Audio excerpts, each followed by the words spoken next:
जास्त दिवस नाही झाले राष्ट्रसंत जनार्दन स्वामी महाराजांना जाऊन. काय अधिकार होता त्यांनी वेळोवेळी समाजाला जाग केलं, त्यांचा अधिकार ऐकून ठेवा.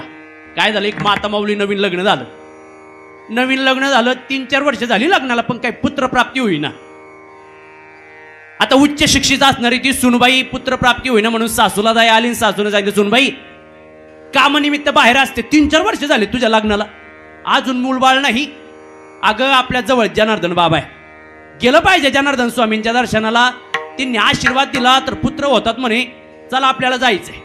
सासूबाईनं सुनबाईचा हात धरला, जनार्दन स्वामी महाराजांच्या दर्शनाला जाते गावच्या डोंगरावरती. आणि तिथे आल्यानंतर जनार्दन स्वामी महाराज बसलेले. सासूबाईनं सांगितलं, महाराज सुने सून 3-4 वर्ष झालीत लग्नाला, अजून मूलबाळ नाही, काहीतरी आशीर्वाद द्या.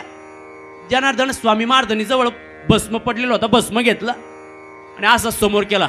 आता त्या सुनबाईनं हातावरती घेतला आणि जनार्दन स्वामी महाराजांनी सांगितलं, ए बाई ऐक, सायंकाळी जेवण झालं, निस्ते वेळी थोडा कपभर पाण्यात टाक आणि पिऊन घे, होईल तुला पुत्रप्राप्ती. पण आता ती सून उच्च शिक्षित होती. सासूबाई सून घरी आली आणि घरी आल्यानंतर जेवण झालं. आता सासूबाईला एवढा आनंद झालेला, जनार्दन बाबानं उदी दिलेली. सासूबाईनं काय काही उदी आणली, सांगितले, सुनबाई घे बरं उदी. थोडी कपाळाला लावली सासूनं, थोडी चिमूटभर पाण्यात टाकली, कपभर पाण्यात. सांगितलं, सुनबाई पिऊन घे, पिऊन घे. जनार्दन बाबानं उदी दिली, पुत्रप्राप्ती होईल तुला, घे पिऊन.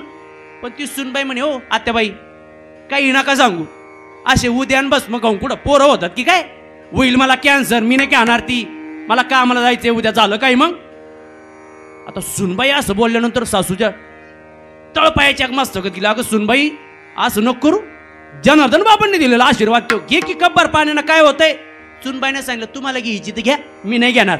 अशी राखीनं कुठं पोरं होतात की काय, आमचं चालू आहे दवाखाना, नाही घेणार मी. संतांचा अधिकार ऐका. आता त्या कब्बर पाण्यात चिमूटभर उदी टाकलेली, ती सासू गेली फेकायला. पण फेकायला गेल्यानंतर सासूच्या डोक्यात विचार आला, कशाला फेकायचं, संतांनी दिलेली उदी आहे. आणि चिमूटभर उदी पाण्यात टाकली.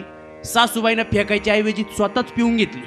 तुम्ही काय पाहून राहिले माईक, सासूलाच दिवस गेली का. म्हणून सज्जन एवढे संत महंत मातेचं झाले, त्यांच्याविषयी आदरभाव ठेवणं हे उच्च प्रतीचं काम आहे.